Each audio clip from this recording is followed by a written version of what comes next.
So, welcome once again, dear learners.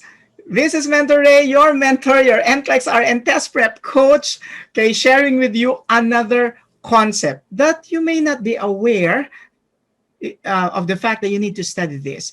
And a lot of us usually have the misconception that to prepare for the NCLEX, you have to have experience. That's not the case.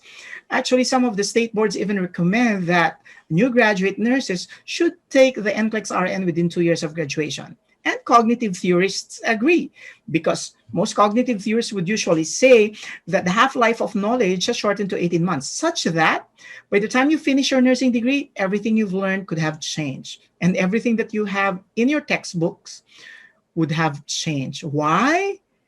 Because we are in a time of knowledge revolution. There has been a lot of knowledge that has been constructed and generated from researches, and all of these are affecting our professional practice as nurses. So let's begin with a concept about child abuse, and this is actually a discussion of the things that I'd like to highlight as your pointers for the NCLEX-RN test, okay?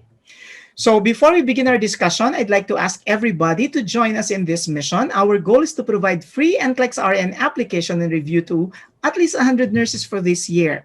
And to help us achieve this, all you have to do is to just watch and finish the ads in our videos. And I'm giving you my heartfelt thanks in advance for doing so. Just finish the videos and the ads within our videos, okay? You would help our colleagues who are in need of test preparations as well as test application. You can help them turn their great American dreams to reality. Okay? So, if you have questions, please do send me your questions through my email, mentor.raygapuz@gmail.com. I've got to do, so I'm not crying.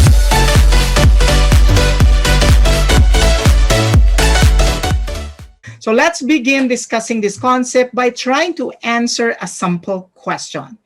So what if you are already in front of the computer and you're ready to take the test, and all of a sudden the first question that came out is this: which of the following clients is most likely a victim of child abuse? And then the options would be 1, a 3-year-old who walks away once brought down from being carried by his father. 2, a 4-year-old who doesn't complain of pain while undergoing an invasive procedure. 3, an 8-month-old who fears strangers. And 4, a 7-year-old who prefers to be with friends than his guardian. What is difficult with this question is that you have 4 options that each option covers a specific client belonging to a specific age group. You have here a toddler, a preschooler, an infant, and a school-age child.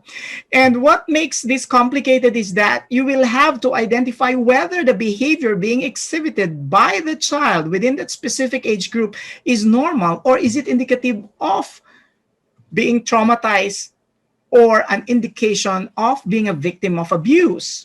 And to do that, you'll need our savior, our functional concepts, of course. So let's begin with the first functional concept. Abusive parents are characterized as, this is the code I created, Vicen. So they usually come from violent families, which means that abusive parents were also abused as children. So why do they do that? Why do they continue the cycle? Because for them, that's how they learn to express affection and emotion. They learned about violence as being the medium through which they could express their emotion, because that's how they were treated as children. So it becomes a cycle. And they're also immature. So most abusive parents are teenage, those who got pregnant at a very young age, as teenagers. And then because of this, they have inadequate parenting skills. They don't understand the dynamics of raising children. Then as they could be substance abusers, or they are socially isolated, they don't have close friends, they don't seem to trust anyone, because deep within them, they know they're doing something which could be perceived as not right by other people. And then they exhibit depression related to poverty and unemployment. Usually the parents who are abusive belong to the lower socioeconomic level, okay? And they exhibit negative attitude about a child's behavior or towards the management of the abuse. Sometimes these parents engage themselves in what we term as doctor shopping, okay? So they don't have a specific pediatrician for their child because they don't want their abusive practices, okay, to be known. So what they do is that when a child would have burns in a finger or the hands, they bring this to another doctor. When the child would usually have another wound caused by maltreatment or an abusive episode, okay, they bring the child again to another doctor, such that no clear history of the child's injuries could be traced because of doctor shopping. Okay? Now, the incidence of child abuse declines as the child's age increases, maybe because the child learns to sometimes, at least, fight back, not necessarily physically, but they create some defense mechanisms. Okay, so the highest incidence of child abuse usually would occur to children who are below 3 months of age because they really can't fight back. Okay, children who are perceived as different or with special needs. This could be the children from previous marriages or children with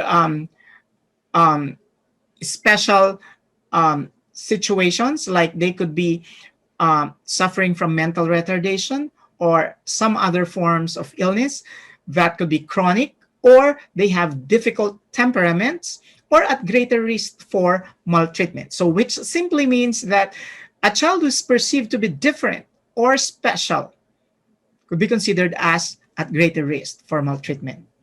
Abused children may have reduced pain expression when exposed to conditions that triggers pain reactions. Okay? Now, always remember, a toddler normally would usually deny the presence of pain. That's why it's difficult to assess pain in toddlers because they are in the no stage. They deny the existence of pain by simply saying no. Are you experiencing pain? They would say no, even if they know for a fact that there's really pain and they're experiencing pain or they are in pain. Okay. On the other hand, children who are in the preschool stage from age 4 to 6 would usually have fear of body mutilation, such that when they are being prepared for invasive procedures, they are expected to be crying loudly. When they see the needle of the injection, they begin to cry loudly and violently because they have a fear of body mutilation, and that is expected within their age group. So the problem, therefore, is when they exhibit the reverse of that.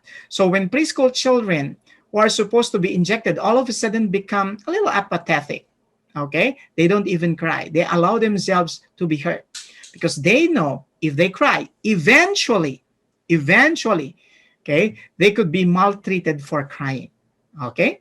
So a toddler's eagerness from getting out of a stroller or their tendency to run off adults, we call it bolting out from their parents, is their way of exploring their environment because they feel they're now independent. Remember, they just learned how to walk, how to run. So it's very, very important that they explore and enjoy their newfound independence. So that's expected of a toddler. So that is normal, and it's not indicative of child abuse.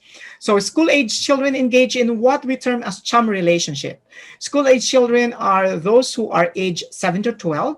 So they are in a normal homosexual stage. So the boy would usually go with the boys and the girl would usually go with the girls. Okay, and that is normal. The formation of chum or buddy system within the school age. That's why the best roommate for a school age child is somebody who belongs to the same gender, because they are in the normal homosexual stage. Okay, they usually love to cooperate with each other and at the same time compete with each other. So that they form a sort of a competitive but cooperative relationship. So they call it co-opetition, okay, or friendly competition. So shaken baby syndrome is a form of child abuse that causes severe brain damage, commonly manifested by altered level of consciousness, breathing problems, pale or bluish skin, and retinal bleeding that could have resulted from the vigorous shaking of the baby. Okay, now this retinal bleeding could actually progress to blindness. Okay, so let's try using the functional concepts we learned to answer a sample question. So we go back to the sample question. Which of the following clients is most likely a victim of child abuse? 1, a 3-year-old who walks away once brought down from being carried by his father. This is the normal bolting out behavior of the toddler because they want to explore their environment for their new found independence. Okay. 2, a 4-year-old who doesn't complain of pain while undergoing an invasive procedure, that's a red flag. We can consider what's, but still we need to read through the other options. An 8-month-old who fears strangers. Now, remember that stranger anxiety begins at 6 months and it actually peaks at 8 months. So this is the time that the child could already recognize the significant others, the primary caregiver. That's the reason why they fear strangers, okay? And this is normal. And then a 7-year-old who prefers to be with friends than his guardian. Remember the chum relationship? Okay, the boy would go with the boys and the girl would go with the girls. So that is expected during the school age period. So the answer to this question, therefore, is actually number 2, a 4-year-old who doesn't complain of pain while undergoing an invasive procedure. Okay, so shout out time. Congratulations to Miss Michelle Domingo USRN, who's actually a graduate of Northwestern University from the northern part of the Philippines in the island of Luzon. A fellow Ilocano, proud Ilocano. I'm from our tribu, my tribu ngarud. Okay, so she passed the licensure exam for the New York Board of Nursing last October 23, and our congratulations and thank you for joining and trusting our online review program. Now, our online review program has been in existence for almost 12 years now, and we've serviced a lot of professionals who turned their great American dreams through reality, okay, through our online platform. So, for those who are aspiring to become USRNs, let's learn together. For more instructional videos, please do subscribe to my YouTube channel and make sure when you're watching the video, please do finish watching the ads. And of course, send me a note on my Facebook page, Mentoring, okay? And if you have any requests for topics which you may want me to create a video for you to simplify it, okay, to make it more chewable and chunkable for you. So send me a message through my email, mentor.raygapuz@gmail.com.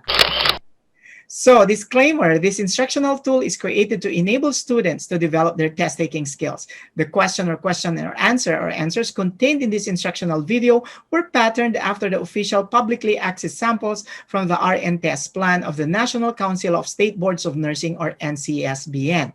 The discussions and rationale presented in the video are based on the lecturer's research and are meant to provide an explanation for the answers or answer to the question or questions that is or are presented. The lecturer makes no claim, directly implied or otherwise, that the rationale discussed is officially endorsed by NCSBN.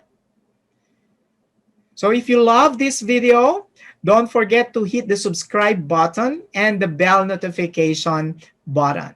Once again, see you in my next video.